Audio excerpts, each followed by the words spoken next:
My name is Elena Carter. I'm 29. Last Sunday during dinner, my father stood at the head of the table, raised his glass, and called me a freeloader, while the mashed potatoes were still being passed. But what burned deeper than his words was the way my mother giggled behind her wine glass like it was the most natural thing in the world. And Marcus, my brother, he didn't just laugh. He clapped, like he'd been waiting years for someone to finally say it out loud.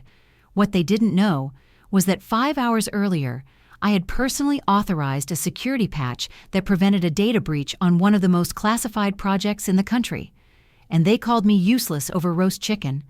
How do you go from silently defending the country to not even being invited to your own birthday dinner? It started with the clatter of plates, glasses clinking, the muffled hum of an old jazz playlist echoing through the Carter home. The dining room smelled like cinnamon rolls and sage, cozy and deliberate. Lila had set the table just like she always did. Perfectly ironed runner, mismatched cloth napkins she swore made things feel charming. It felt like a set, not a home. I slid into my usual seat at the far end, half a chair tucked behind the buffet cart. Out of sight, out of mind. Lila passed me a bread basket like a formality. "Elena, you're here," she said, smiling like someone greeting a neighbor's dog. No warmth, just recognition. Marcus was already 2 whiskeys deep, slouching back in his seat with his tie loosened, eyes locked on his phone. "Dad, tell her what your boss said about the Anderson file," he said. "She'll love that." Victor chuckled, as if on cue. "Freeloader," he declared, raising his glass in a mock toast. "Every family's got one." For a moment, no one moved. Then Lila's laugh broke the silence, light, airy, calculated. "Oh, Victor," she said, dabbing her lips with a napkin. Not at the table. But it was too late. The sting had already landed. I stared at my plate, the mashed potatoes blurred. My hand tightened around the fork, but I didn't speak. Not yet. I'd learned long ago that silence, when held right, cuts sharper than a scream. Marcus leaned in. "Don't look so serious, sis. It's a joke. Kinda." I could hear the scrape of my own breath in my throat. I hadn't said a word. Not when Lila skipped my birthday last March. Not when Victor forgot to forward my graduation photo to the family email chain. Not even when Marcus used my old laptop to plagiarize his college capstone. But this moment, this table full of smiles stitched from condescension, it branded something inside me. The room flickered. For a split second I thought the lights had dimmed. But no, something outside. A figure moved past the window. Fast. Too fast. I blinked, trying to catch it again. Gone. Probably nothing. Still, it left a residue in the air, like static clinging to skin. Victor went on talking. Something about promotions and company perks, but I couldn't hear him. My ears had started to ring. I kept my face still, my smile polite, but underneath, my lungs were tight. My pulse ticked behind my eyes.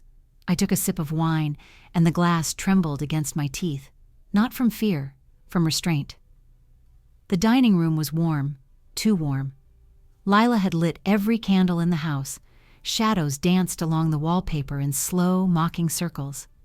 I watched a bead of wax roll down the side of a taper and thought how easy it would be to let it drip straight onto someone's hand.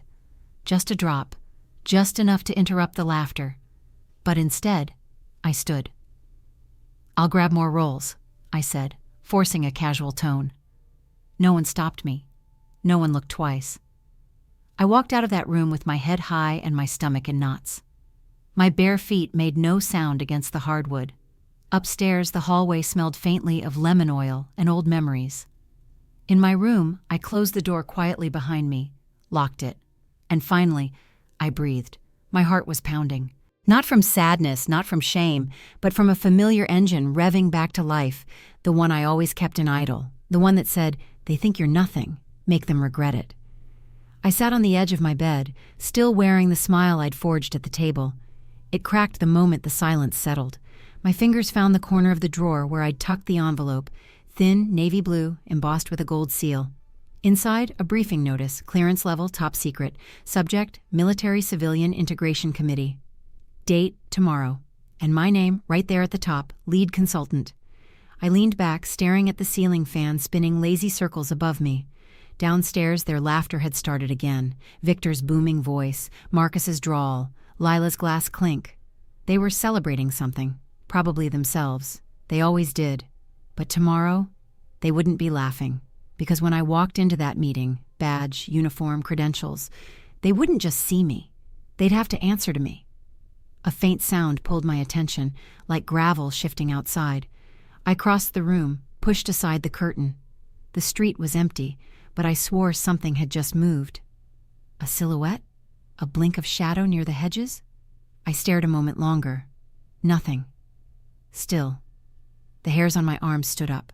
I turned from the window, my hand hovering over the light switch. They think I'm nothing, I whispered to the empty room. But I'll show them, someday. And then I paused, because someday might be closer than they think. The house was quiet again, not peaceful, just paused. That kind of hush that settles after people laugh too loud at someone else's expense. Downstairs, the dishwasher hummed softly, a mechanical murmur trying to smooth over the sharpness from earlier. I sat at the edge of my bed, staring at the closed laptop on my desk. My hands rested on my knees, fingers curled slightly, as if my body was still bracing for something that had already happened. Freeloader, Victor had said, like it was a punchline, like I hadn't funded Marcus's first internship out of my own bank account. I stood. The hallway floor was cool under my feet. As I moved past the guest room, I caught a glimpse of myself in the mirror, shoulders squared, mouth set, not angry, just prepared. My office wasn't really an office. It was a walk-in closet I'd gutted 3 years ago, just after getting my first contract approved. I lined the walls with acoustic foam, rigged the vents with noise dampeners, installed a separate router, hardwired, encrypted, untraceable. The second I shut the door, the world outside disappeared. 4 monitors blinked to life in a low blue glow. The hum of the server rack was steady, comforting. This space. This was mine. The only place they hadn't touched. I slid into the chair, cracked my knuckles, and opened the secure portal.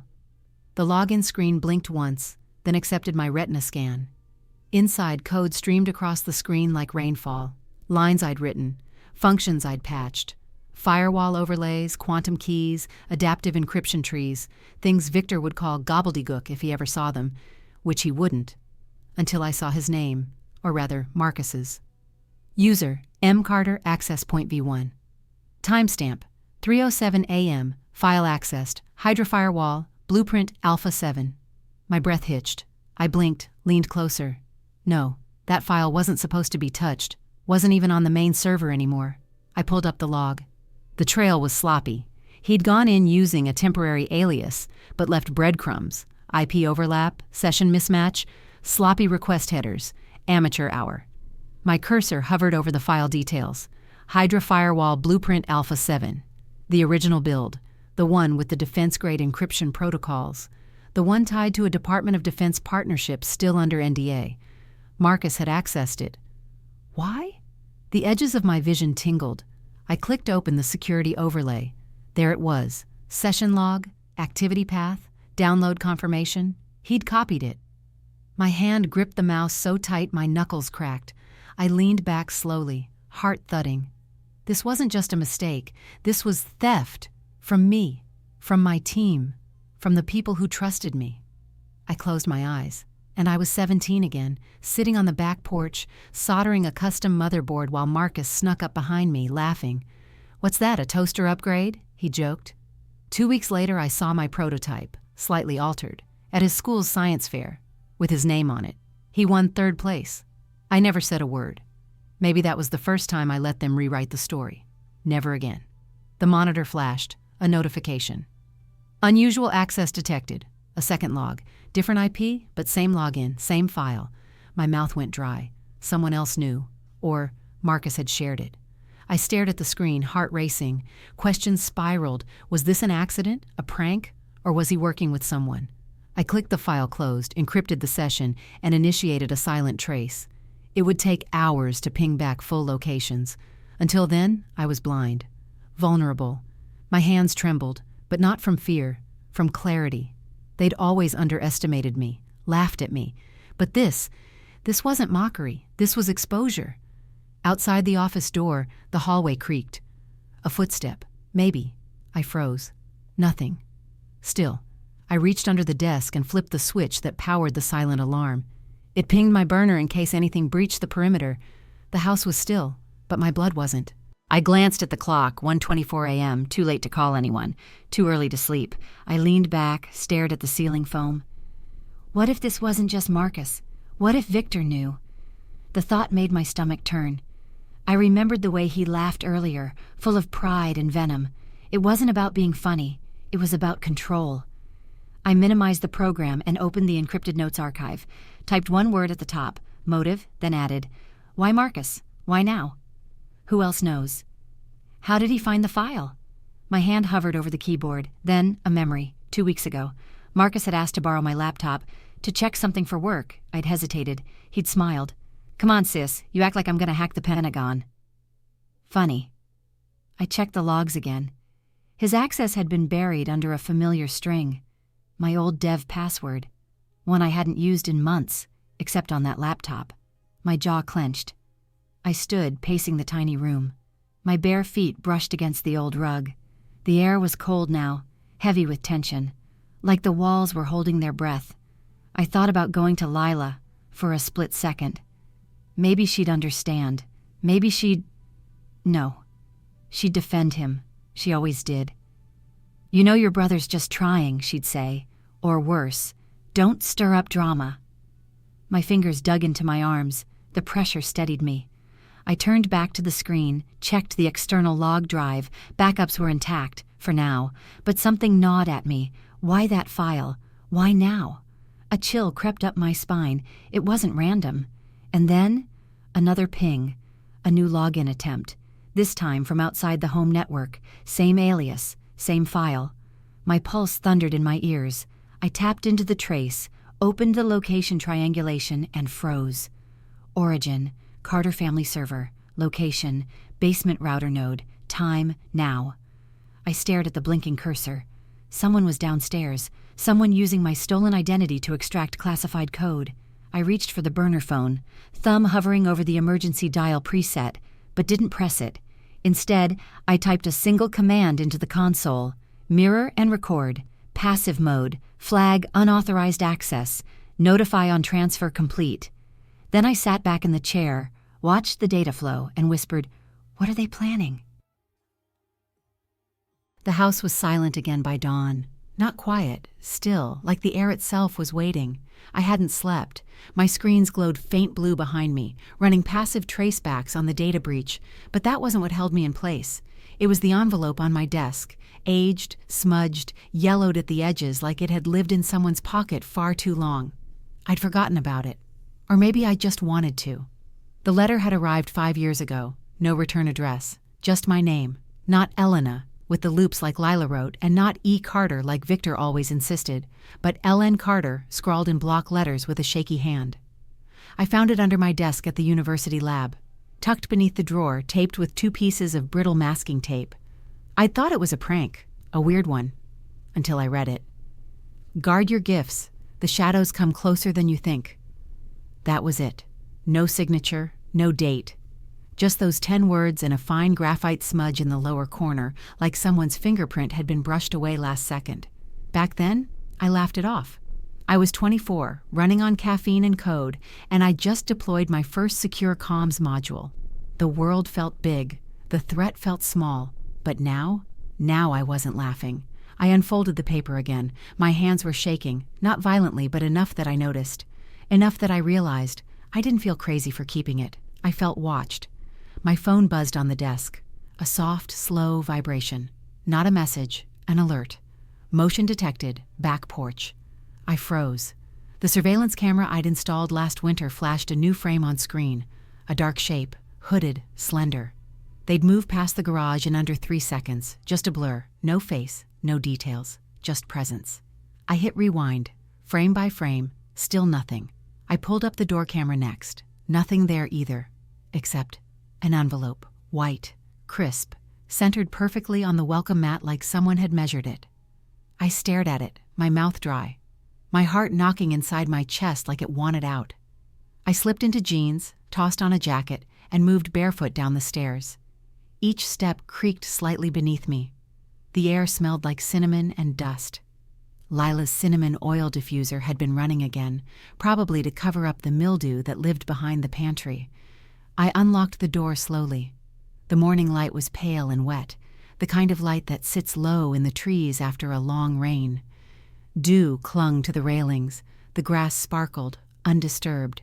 The envelope looked fresh, no smudges, no water spots. Just one sentence across the front in the same handwriting as the first letter. "They're watching. Protect your work." I bent down slowly, picked it up with 2 fingers like it might bite. The street was empty. Not just quiet, cleared, like someone had pressed pause on the world. I scanned the yards, the sidewalk, the tree line. Nothing moved. And yet, I felt it. A pull, like eyes. Not on me, through me. I stepped back inside, locked the door, slid the deadbolt slow enough not to make a sound. My hands were damp now. Not with fear, but with confirmation. I wasn't imagining this. Someone was circling me. The envelope had no other markings. Inside was a second folded page, just like the first. Thick stock paper, the kind you only find in old libraries or forgotten filing cabinets. No logo, no seal, no ink bleed. Just black letters, tight and deliberate. "Marcus isn't acting alone." My throat tightened. I reread the line 5 times, hoping, needing to find something else. A clue, a tone, a lie. But it was clean, sharp, direct. And suddenly, everything from last night warped in my mind. The access logs, the alias, the local breach, the porch figure, the missing prototype 5 years ago. I remembered the night Marcus borrowed my laptop, but I'd forgotten what happened after. I'd walked back in 10 minutes later and caught him staring, not at a browser, but at my backup drive. I brushed it off. He made a joke about nerd stuff, and I laughed, because I needed to believe he wasn't that kind of person. Now I wasn't so sure. I gripped the edge of the kitchen counter, breathing through my nose. The tiles were cool under my bare feet. A soft tremble crept up the backs of my legs. Was this it? Was this the moment the lie cracked? A memory surfaced, buried, old, inconvenient. I was 14, working late in the garage. Victor had ordered me not to touch his tools, but I needed a rotary drill. Mine had snapped mid-project, so I borrowed his, wiped it clean, put it back. Next morning, it was gone. He stormed into my room holding the drill like a murder weapon. "What did I say about boundaries?" he barked. But before I could speak, Marcus walked in and said, "I saw her take it." And that was it. Case closed. I'd grounded myself after that. Swore to build without borrowing, to hide everything I touched. I never thought about that day again, not until now. Back upstairs, I placed the new note beside the old one. Same handwriting, same weight, same intent. Only this time, it wasn't just a warning. It was a map. A push. I flipped open my laptop and opened a fresh doc. Wrote one word at the top. Motive? Then below it, who else would Marcus trust? Who wants access to defense-grade encryption? Who knows my signature well enough to fake it? Another buzz. Different device. My burner phone lit up. A new message. No contact listed. Just a single line. "You left the window open." My spine snapped straight. I turned, slowly. The office window was ajar. Only half an inch. I never leave it open. I stepped closer, reached out with the tip of a pencil to push it shut. On the outside ledge, something shiny. A coin. Old. Rusted. Bent at the edges. No markings, just placed. Deliberately. I closed the window, locked it, then sat in the center of the room and whispered, "Who are you?" The coin sat on my desk like a dare. I'd wiped it clean, twice, held it under the desk lamp, no markings, no engravings. Just a rough-edged metal disc, cold to the touch and slightly warped, like it had been through something. Or someone. I hadn't gone back to sleep. Couldn't. By 7:42 a.m., the house was stirring. Pipes groaned. Floorboards popped. I heard Victor's voice drifting up from the kitchen, low, smug, some half laugh mixed into his throat like he'd already won the day. I didn't go down. Instead, I packed a small bag, grabbed the burner phone, slipped the note into my coat pocket, and left. Fog still clung to the sidewalk like smoke from a fire no one saw. I walked fast, faster than I should have. Every window felt like an eye.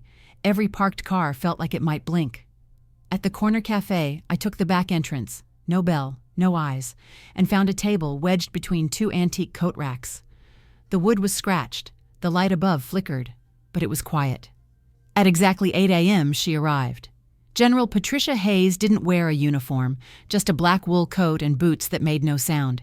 She moved like someone used to walking through silence. Her eyes scanned the room in one pass, and then landed on me. No nod, no smile, just certainty. She sat across from me and removed a thin leather folder from her bag. Her hand brushed the cover but didn't open it. "Elena Carter," she said, like reading a file aloud. "You've been hard to find." My throat tightened. I swallowed anyway. "You've been watching me?" I asked, trying to keep my voice from cracking. She looked at me the way a chess master looks at an unfinished board. "Let's just say I've been waiting." Her tone wasn't cold, just deliberate, like every word cost her something, like wasting even one would be a betrayal. I glanced down at the folder. "What's in there?" She opened it slowly. Inside, my code, my encryption grid, my neural mesh draft, my military-grade partition system, schematics I'd only ever saved on offline storage. One, maybe two copies in the world. I felt my fingers curl beneath the table. "I never sent this anywhere," I said, barely above a whisper. She nodded once. "No, but someone did." My pulse thudded. "Marcus." Hayes didn't react, which meant I was right. I couldn't breathe for a second. The room suddenly felt 10 degrees warmer, the air thick like soup. I looked around. The couple in the corner, the barista, all normal, all safe, but I wasn't. "Why now?" I asked. "Why reach out now?" She reached into her coat and pulled out a second envelope, identical to the ones I'd received. My skin went cold. She slid it across the table. I didn't touch it. "He's not working alone," she said. "And it's not just your brother." Her voice was quiet but firm. "There are contracts in play, private buyers, people who know how rare your work is and how exploitable you are if you stay silent." I felt like I was sinking. The noise of the cafe dimmed, my thoughts blurred. "They said I was a freeloader," I whispered, "at dinner, like none of this mattered." Hayes didn't blink. "They said it because they knew you'd stay quiet, because you've been trained to." I looked at her, hard. "And you? What do you want from me?" She finally smiled, barely, like it hurt her face to try. "Nothing, yet, just to offer a position. Consultant, silent for now, but official. You'd work under me. Defense contracts, full access, clearances already expedited." I laughed, short, sharp. "You're offering me a job?" Hayes leaned forward. "I'm offering you a seat at the table before someone else decides you're easier to erase than protect."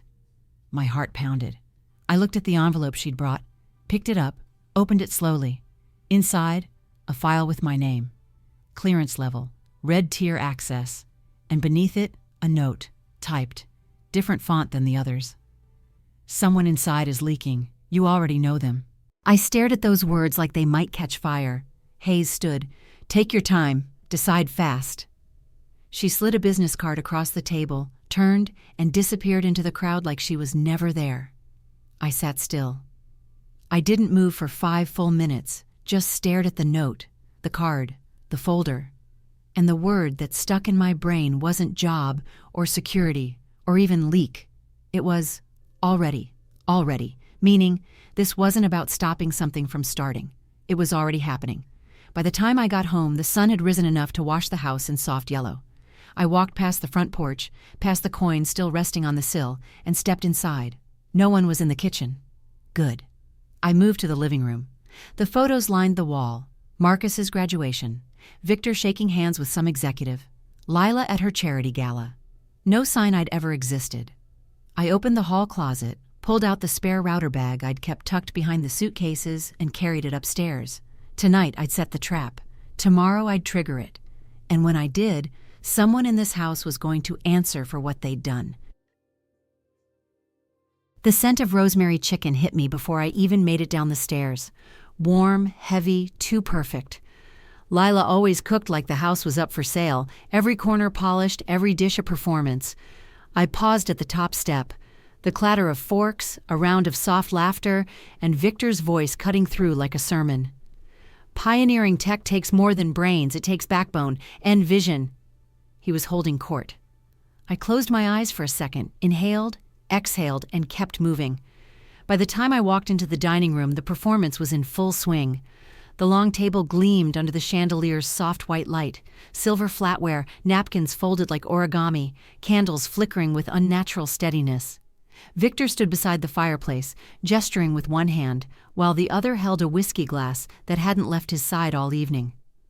A large poster board sat on an easel next to him, my diagram, or a version of it, rebranded, simplified, rendered in slick blues and grays with his company logo printed at the bottom like a trophy. I stared at it too long. "Elena," Lila chirped from across the room, "you made it just in time. Your father's revealing his new prototype." His prototype. My throat tightened, but I smiled, nodded. I took the only open seat, wedged between the buffet and Marcus, who didn't even look up. Victor cleared his throat. "This," he said, tapping the board with flair, "is the next leap in home and business network security, proprietary algorithm, military-level encryption, and adaptable AI logic." Someone clapped. I think it was Uncle Don. He always clapped when he didn't understand something. Marcus raised his glass, finally glancing at me. "Pretty impressive, huh?" I looked at him. Really looked. His fingers tapped the stem of the wine glass, a subtle tick I hadn't seen since he flunked out of his coding class freshman year. "Stunning," I said flatly. Victor launched into a breakdown of features, tossing out words he barely understood: adaptive layering, sandbox environments, multi-threaded feedback loops. Each one twisted something deeper in my gut. It was mine, every function, every core design. They'd even copied my naming structure, just tweaked the suffixes. My fingernails dug into the edge of my chair. I let the wood bite back. Victor wrapped up with a wide smile. "And best of all, we expect full integration by Q2 next year. My team and I have worked tirelessly to get this right." Lila beamed at him like he'd just solved poverty. The room broke into soft applause. I didn't clap. Victor raised his glass. "To innovation, and to the Carter legacy." The room echoed back, "To Carter legacy." I forced a sip of water down my throat. My jaw ached from keeping it shut. Then, unexpectedly, someone across the table asked, "Where'd the idea come from?" Silence. For the briefest second, Victor faltered. His eyes flicked to Marcus. And Marcus, like the spineless little echo he was, said, "Dad had a rough prototype last year. He just needed time to refine it." Lie. I turned my head slightly, stared at Marcus's profile. He wouldn't meet my eyes. I leaned in, voice low enough only he could hear. "You didn't even understand the source code. You think I don't remember?" He blinked, swallowed. His wine glass clinked lightly as he set it down. "Let it go," he whispered back. I laughed once under my breath. "You have no idea what I've already let go." Lila stood then, her cue timed with an almost choreographed grace. "Let's all thank Victor for tonight. The food, the company, the vision. Truly, you make us proud." More nods, more smiles. All of it felt rehearsed. My eyes landed on the screen behind the easel. A silent slideshow now playing. Victor shaking hands with executives, Marcus at some tech expo. Old photos I didn't recognize. Then one I did, barely. A grainy image of a whiteboard from 5 years ago. I remembered the day. It was our early prototype brainstorming. I'd stood at that board. My hand had drawn that central triangle structure, but in the photo, only the corner of my arm was visible, cropped, deliberately. I felt something snap, and still, my voice stayed calm. I stood, picked up my napkin, smoothed it slowly. "Elena?" Lila's voice carried a hint of warning. "Everything okay?" I looked at her. "I just need some air." Then walked out before anyone could stop me. The hallway was dim and cool. I pressed my hand against the wall for balance. My whole body buzzed, not with panic, but precision. They weren't just stealing, they were rewriting, erasing, and none of them thought I'd stop them. In the kitchen, I reached under the counter and pulled out the router bag I'd stashed earlier. Set the new unit next to the home one. Quiet. Clean. It took 5 minutes to install the split node, mirrored access, complete backtrace, full packet record. The house was mine now, every text, every ping, every transfer. I'd see it all. I glanced at the family photo hanging on the pantry door, the same one we'd had for years. Victor at the center, Lila beside him, Marcus just off to the right, and me, gone. That was the summer I got my DARPA internship. They said there wasn't a good photo of me smiling. I smiled now, not for them, for me. Then I heard Victor's voice again, echoing faintly down the hall, bragging, another story, another lie. I closed the cabinet and whispered, "How far will he go?" It took 32 seconds to load the backup logs, long enough for my stomach to twist itself into a slow, deliberate knot. Each click echoed in the silence of my room like a ticking bomb. I sat cross-legged on the floor, laptop balanced on a folded towel to muffle the fan noise. The router blinked quietly behind me, its green light steady, mockingly calm. I pulled up the file. There it was. Victor's name. Accessed. 2 weeks ago. Device, local. File. Hydra prototype Alpha SMB final. My file. I stared at the timestamp. Same day he took that consultation call in the den, the one where Lila brought him tea and told me to let the man work. He hadn't just stolen my code, he'd renamed it, stripped the metadata, left only a shell of the original framework, enough to pass casual inspection. But I'd know that code anywhere. It had my logic all over it, my recursive layering, my signature XOR shift structure, my failsafe embedded in the subroutine. He didn't even bother to delete the watermark in the encryption hash. I hit export. The screen blinked. A small folder popped open. Proof. I added the timestamp logs, the access trail, and then paused. My cursor hovered over a subfolder I hadn't noticed before. Personal. I clicked. Inside were notes, PDFs, emails, screenshots, and then I saw it. An old document, scanned. Victor's handwriting, unmistakable. To R.D. Carter. Subject, proposal draft, commercial licensing agreement, EC framework. He'd written the contract himself. He'd presented my work for licensing, under his name, without asking, without even telling me. I felt the breath leave my lungs, slow and heavy like smoke from something burning inside. Then came the twist. Near the bottom of the scan, barely legible in the faded ink, a handwritten note. Make sure Elena never sees this. She'd complicate things. My hand clenched around the mouse. My other trembled on my lap. Complicate things.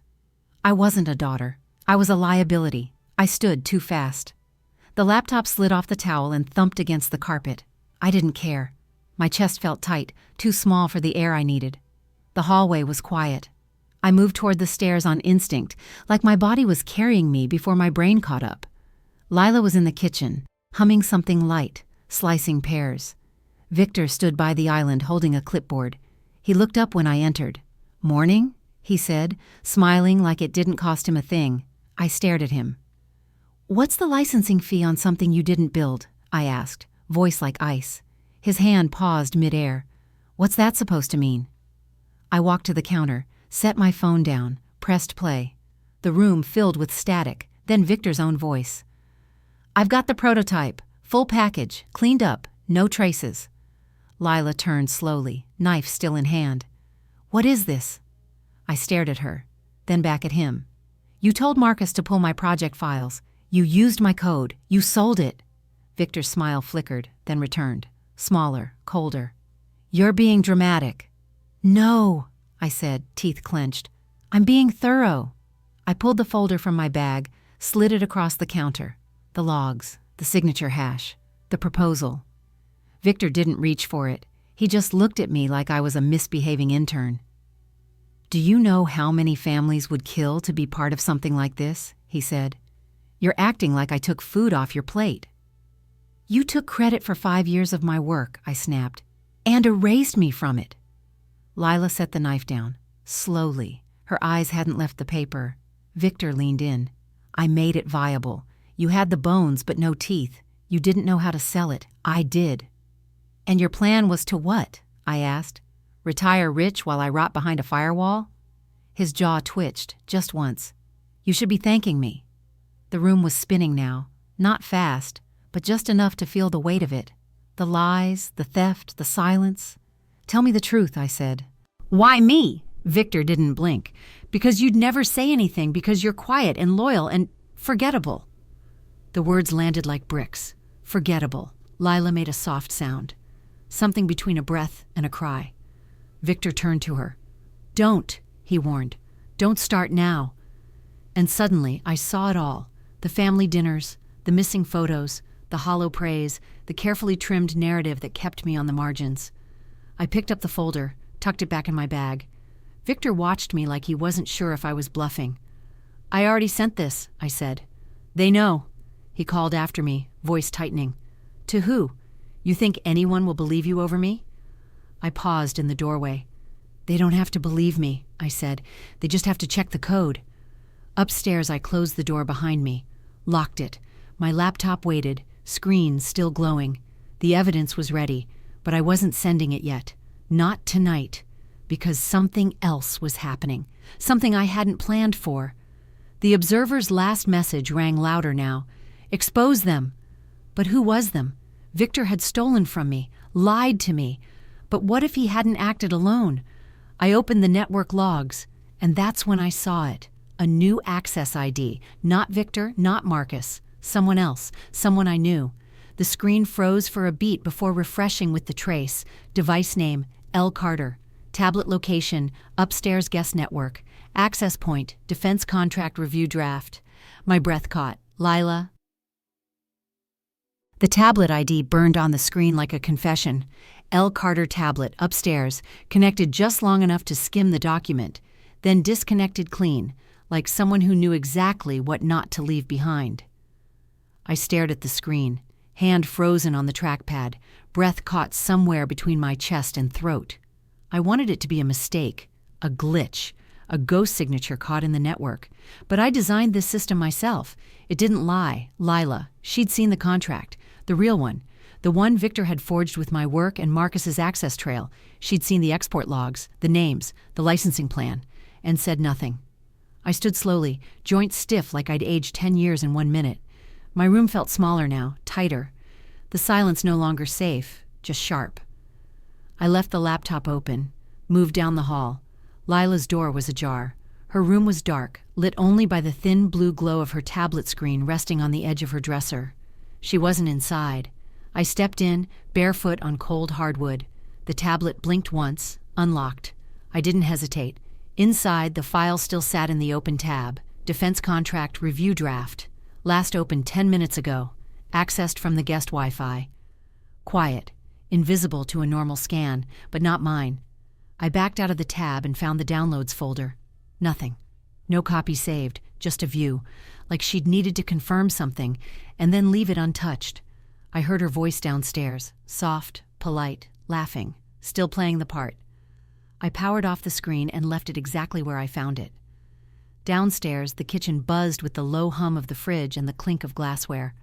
Lila stood by the sink, folding a dish towel, her movements calm and practiced.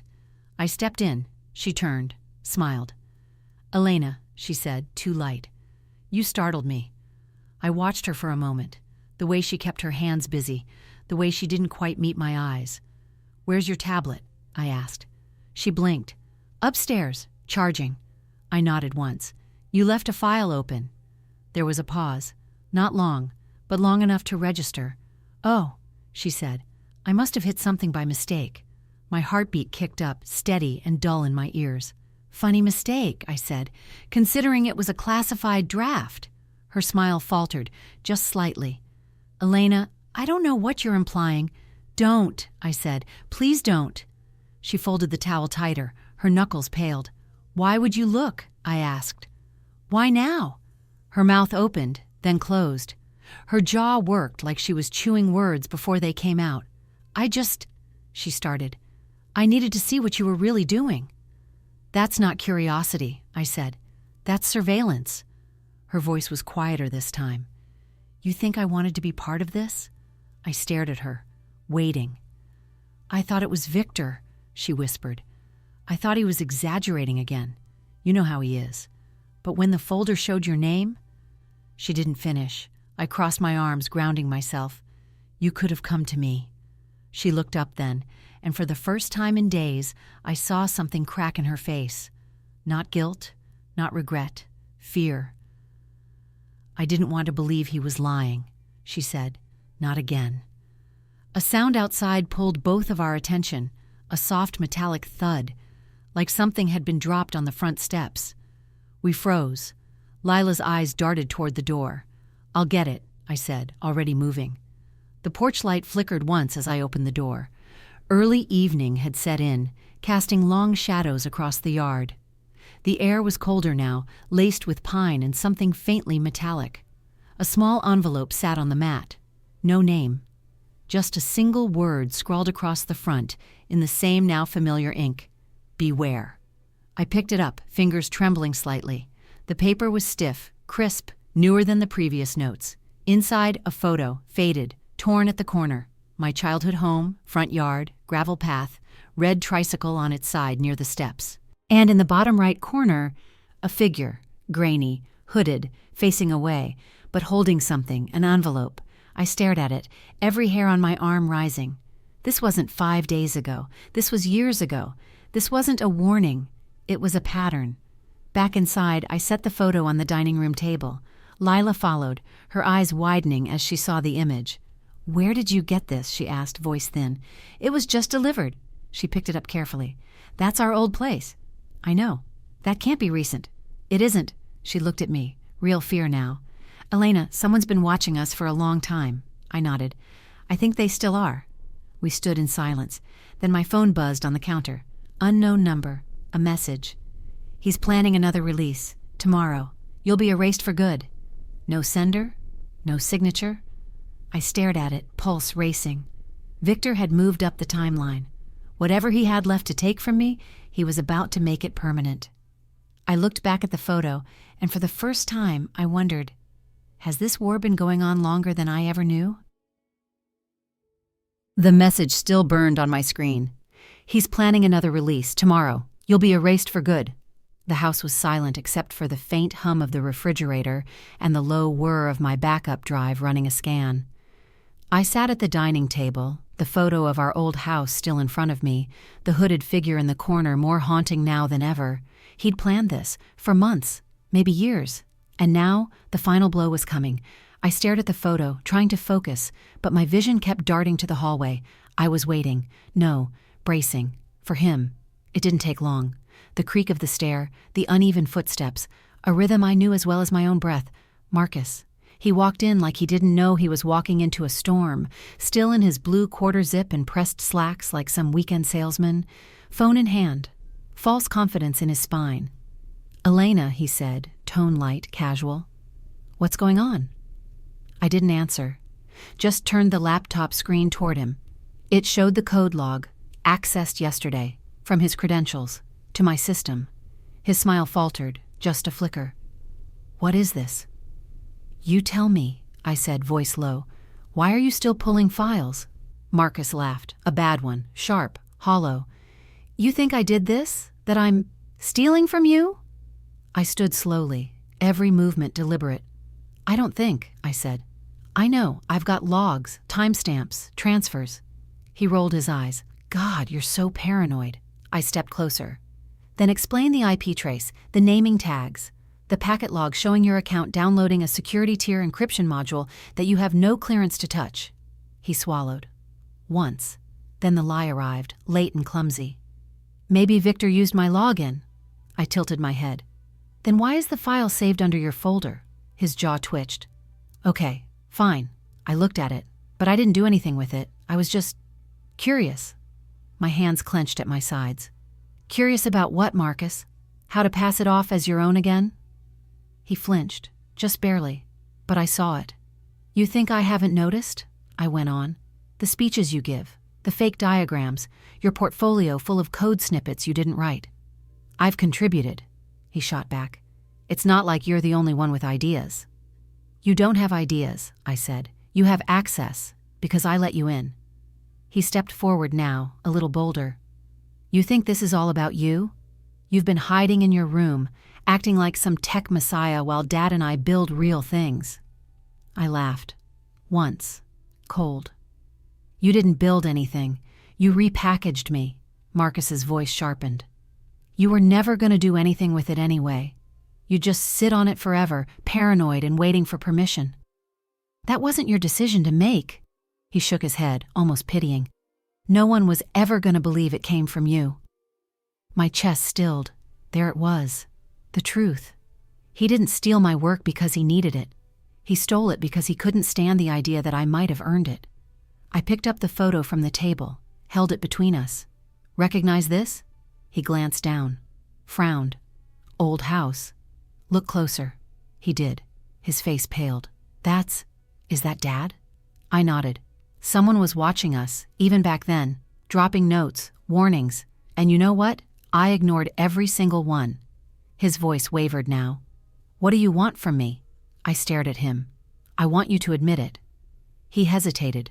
Then, you wouldn't have gotten this far without me. And there it was. Not remorse, just ego, just noise. I turned away. Get out of my room. He hesitated. Elena, get out. He left. The door clicked shut behind him. I sat back down. My hands trembled, not from fear, from rage, from restraint, from memory. Years ago, he broke my soldering tool and blamed it on a friend. In high school, he took my robotics report and turned it in for an extra credit project. I kept quiet, every time. But not now. Now I had everything I needed. I opened my drive, loaded the file, the full breakdown of Hydra's design path, original hashes, framework, and all metadata logs leading to one author, me. And in that moment, one final mystery clicked into place. The first letter. Guard your gifts. The shadows come closer than you think. I always assumed it was about the outside world, but maybe it wasn't. Maybe the shadow had been Marcus all along. A vibration buzzed from my phone. New message. Check the hallway. Now. I stood. Opened the door. A note was taped to the inside, not the outside. I pulled it down with shaking hands. The same ink, the same scrawl. But this time, just 3 words. He isn't alone. The note lay flat on my bed. He isn't alone. The words pressed heavier than they looked, like the paper had weight far beyond its size. I stared at them as the room darkened inch by inch around me, the late afternoon sun dipping behind the hill like it wanted no part in what was coming. My hands were steady now, steady but not numb. There was clarity in the air, the kind that arrives just before a storm, when the clouds haven't moved but everything beneath them holds its breath. I opened my closet, reached for the garment bag tucked behind an old suitcase I hadn't touched in over a year. Inside, my uniform, pressed, silent, waiting. I ran my fingers down the sleeve. The fabric still held the weight of decisions, late nights, briefings, approvals. It was more than clothing. It was a line in the sand. Tonight, I wasn't hiding. I laid it out across the bed, next to the note, and I started to prepare. The apartment smelled like lavender and pine from the candle I always lit before a deadline. I didn't think about it. I just moved through the space the way I'd been trained. Efficient, focused. Checklist on the table, briefing folder packed, backup drive encrypted and copied, duplicate security keys in my wallet, locked case, and one sealed envelope, just in case. I checked the mirror.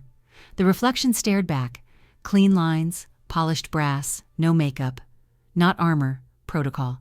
I reached for the insignia pin last, held it between my thumb and forefinger, cold metal against skin. The moment stretched. Because I remembered. I was 12 the first time Victor told me to act like a girl.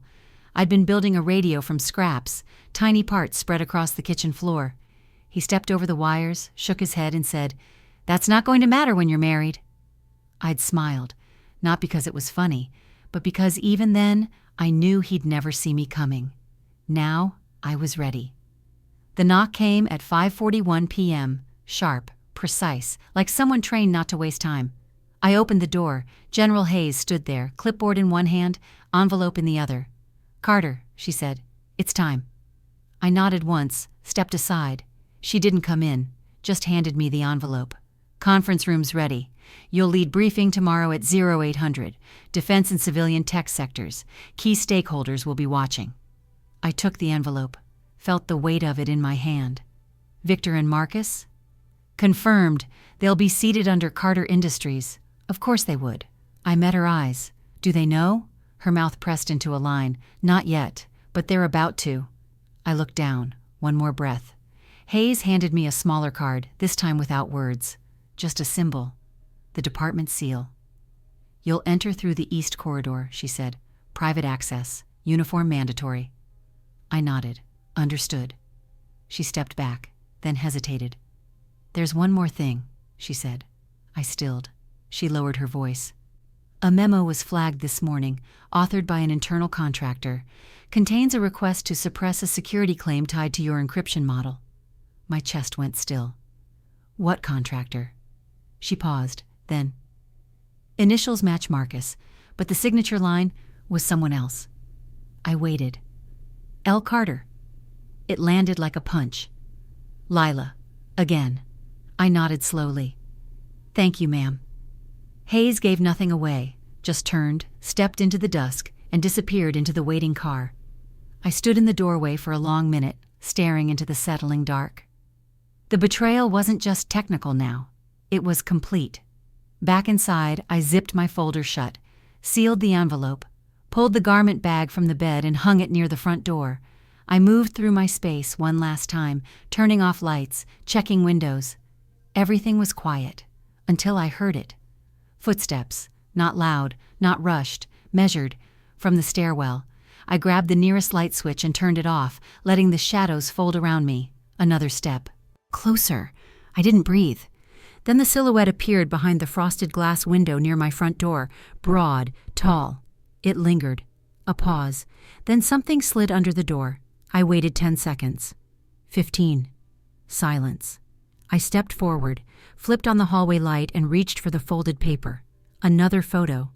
This time, it was from tonight. Me, standing at the door with Hayes, camera angle, across the street. The timestamp was exact. Whoever this was, they weren't just watching. They were close.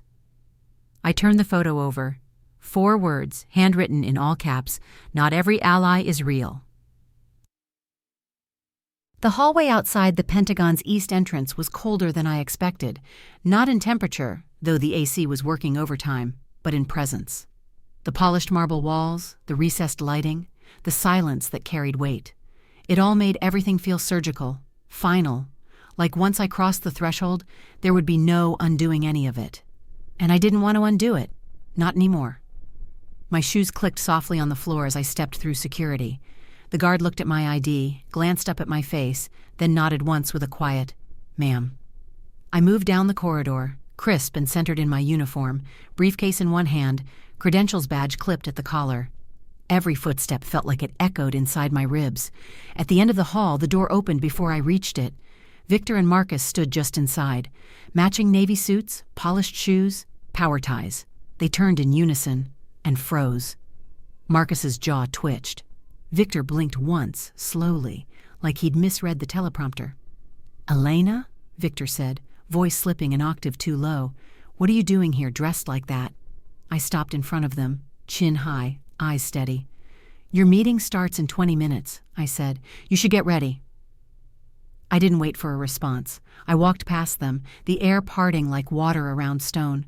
Inside, the conference room buzzed with quiet energy. Staffers prepped digital displays. Engineers organized printouts. Hayes stood near the head of the table, speaking with a tech liaison.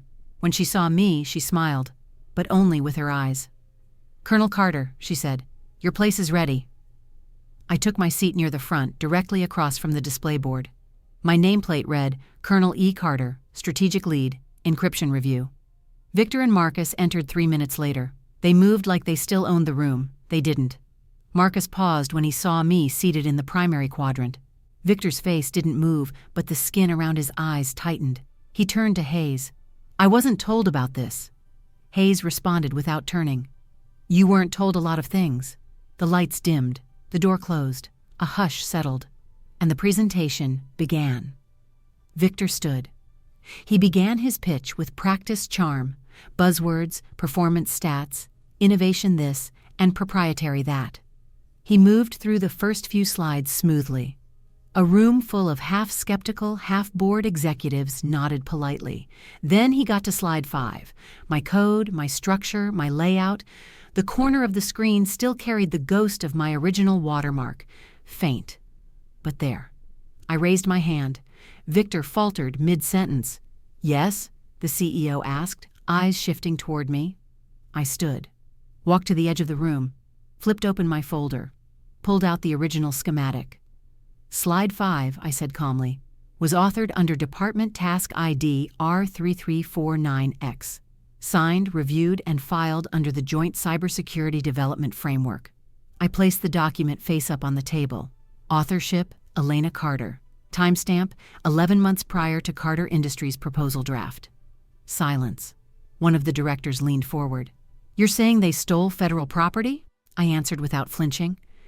"I'm saying they rebranded a classified prototype I personally architected, one covered under active NDA, and attempted to present it as their own." Gasps weren't loud, but they were felt. Victor's voice cut in sharp. "There must be a misunderstanding." "There isn't," I said. "There's a record trail, access logs, email traces. Every part of this code leads back to my console, and none of it leads to you." Marcus stood suddenly. "We were helping. You weren't even using the design." I turned slowly. "You copied it, sold it, claimed it." A murmur spread across the room like a ripple in steel. The CEO stepped forward. "Effective immediately," she said. "All usage of this model is suspended pending investigation." Victor opened his mouth, but no sound came. Hayes leaned toward him, voice low but lethal. "This could have stayed internal, but you escalated." Then she turned to me. "Colonel Carter, we'll need your testimony. Today." I nodded once. Victor's shoulders dropped, like the truth weighed more than his pride could carry. Marcus looked lost, small, like the air had been sucked out of whatever fantasy he'd been living in. And then someone knocked at the conference room door. The assistant stepped in, pale and out of breath.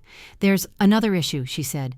"Legal just got a file. Anonymous drop. Financials tied to the Carter licensing contract." Everyone froze. She handed a folder to Hayes. Hayes flipped it open. Her brows knit. "This isn't just code theft." She looked up at Victor. "This is embezzlement." My breath caught. I hadn't sent that file, but someone had. A new player was in the game, and they weren't just watching anymore. They were moving. The Pentagon's lights buzzed faintly overhead as the conference room emptied. Victor hadn't spoken since the embezzlement folder hit the table. Marcus sat slumped in his chair, fingers twitching, eyes fixed on the floor as if avoiding gravity's verdict. Whatever denial he'd been clinging to dissolved the second legal began asking for signatures. And Lila? She was nowhere to be found. I left the building with my folder tucked tight beneath my arm. My shoes clicked against the polished floor with each step, clean, deliberate, final. Outside, the air was brisk, the kind that pulls clarity into your lungs whether you want it or not. By the time I got home, night had settled over the neighborhood. Quiet again. Too quiet. I stepped into the kitchen, dropped my keys onto the dish beside the sink, and turned toward the hallway. She was already there. Lila sat on the edge of the couch, coat still on, hands in her lap like she didn't know whether she was staying or running. Her eyes were red, but dry. No tears. Just that hollow stillness I'd seen once before, years ago, when she found out Victor had been borrowing from a family friend's account to float a loan. "Elena," she said, voice soft. I set my folder down, sat in the chair across from her. No greeting, just waiting. She cleared her throat. I didn't know what he was planning, not really. I didn't respond. I saw the numbers. I should have said something. Her fingers twisted the edge of her coat. I told myself it wasn't mine to question. I stared at her hands. "All these years," I said, "you made me feel like I was the problem, like being quiet made me difficult, like working in secret meant I was hiding something ugly." She looked up. Her lip trembled. "You've always been brilliant, but I didn't know how to stand up to him." I leaned forward. "You didn't have to stand up to him. You just had to stand with me. Once." A long silence sat between us, heavy, measured. "I was scared," she whispered. "So was I said. "And I still came back. I still stayed." She looked away toward the hallway. "You sent that memo," I said, "the one to the contractor trying to delay my encryption review." Her shoulders slumped, as if the words had knocked the breath from her. "I thought, if I slowed things down, maybe Victor could fix it. Maybe Marcus could patch it before it became irreversible." "It was irreversible," I said, "the moment you chose them over me."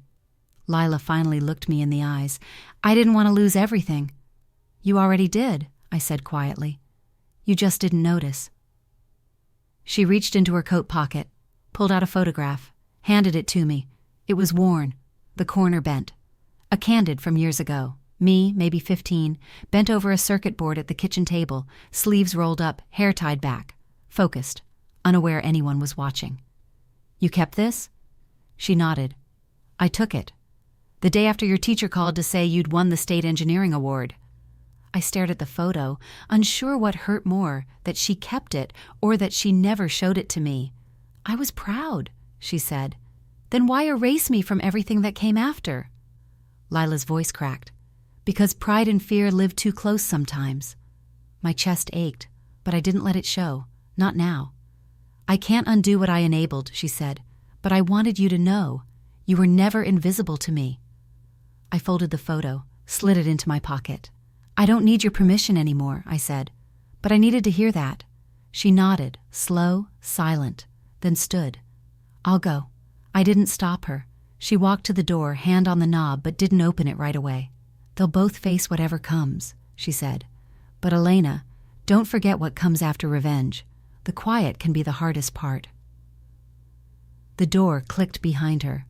I sat in the stillness, eyes drifting to the photo in my hand. The girl at the table hadn't known how long she'd have to wait to be heard. She'd just kept building anyway. My phone buzzed on the table. A message. Unknown number. "It's not over. The plaque goes up tomorrow. Some truths can't be buried." Attached, a draft of the ceremony agenda, department-wide. At the center of the program, Colonel Elena Carter, key contributor, National Encryption Initiative, and below it, a note, handwritten. "They edited you out before. They won't be able to tomorrow." The sun broke across the Pentagon courtyard like it had something to prove. Not soft, not quiet, bright, bold, and burning off every shadow in sight. I stood just inside the main lobby, uniform crisp, shoes polished, hands wrapped around the folder that held what was left of the past year. Documents, citations, testimonies, proof. The bronze plaque waited behind the red ribbon on the far wall. Mounted between the executive boardroom and the media center, it gleamed like it had already been part of the building for years. People gathered slowly. Executives, contractors, senior brass, and my family. They stood to the side, Victor with arms crossed and a face carved from stone. Marcus next to him, clean-shaven, smaller now somehow, his suit too big for the moment. Lila stayed a few paces back. She didn't speak, but she didn't look away either. General Hayes stood at the front, flanked by the press rep and the communications director. She didn't use a mic. She didn't need one. "Today we honor a contributor whose work changed the trajectory of national cybersecurity initiatives," she said. "One who was overlooked until she became impossible to ignore." She stepped aside. The cloth fell away. And there it was, National Partnership Heroes. My name centered, not at the bottom, not among others, centered, Elena Carter. The photo beneath it was from the first official briefing I'd given in uniform. One Lila and Victor were too busy to attend. Now it hung between two government seals and a headline etched in steel. Invisible until it mattered, then irreplaceable. No applause, no gasps, just silence, the kind that wraps around a room when no one knows what to say. Victor stared at the plaque like it had betrayed him. Marcus shifted his weight, looked down, and Lila looked right at me. No tears, no apology, just something that felt real, recognition. Someone behind me whispered, "I thought she was just an analyst." Someone else replied, "That's the encryption specialist Hayes keeps quoting." Hayes leaned in quietly.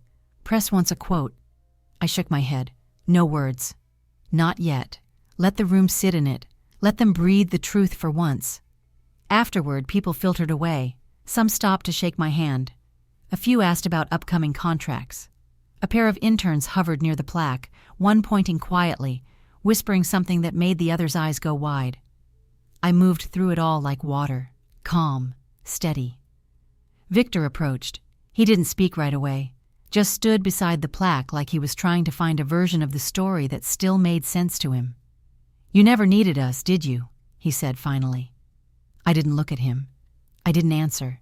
He walked away before I could. Maybe that was mercy. Lila came next. Her fingers clutched something wrapped in brown paper. "I saved this," she said. "Should have framed it years ago." She handed it to me. Inside was a newspaper clipping, my first patent announcement. I remembered how excited I'd been. I told the whole family. No one said anything that day. I thought they hadn't noticed, but she had. "Thank you," I said. She smiled once, small, honest. And then she left. Hayes met me by the elevators. "Briefing room's yours for the next hour," she said. "The board's asked for follow-up. You ready?" I nodded. "More than." Upstairs, I entered the room last. Let them all be seated first. Victor was there. So was Marcus. Neither had a placard. Mine read, "Colonel Elena Carter, Strategic Lead." I placed the folder on the table, opened it, laid the timeline out clean. They didn't interrupt. They didn't dare. When it ended, there was nothing left to defend. No more stories, no more noise, just truth. After I sat at my desk, quiet, still, finally alone. A young tech intern passed by, paused, then turned. "Ma'am," she said, "if you don't mind me asking, how did you not give up?" I thought about it. Thought about the erased photos, the stolen code, the silence. Then I said, "You don't need their approval to matter. You never did." She nodded, eyes wide, wrote something down. As she walked away, I smiled. Not for her, for me. Not revenge, not even victory. Just peace. To anyone watching this who's ever been underestimated, dismissed, or pushed out of your own story, I see you. Maybe your battlefield wasn't a boardroom or briefing table. Maybe it was smaller or louder, but the fight was just as real. And here's what I'll leave you with. Sometimes justice doesn't come with applause. Sometimes it comes with silence, where the shame used to echo. If this story moved you, subscribe for more. Share it with someone who needs to hear it. And comment below. What's one thing you've kept to yourself that deserves to be seen? Thanks for walking this journey with me. See you in the next one.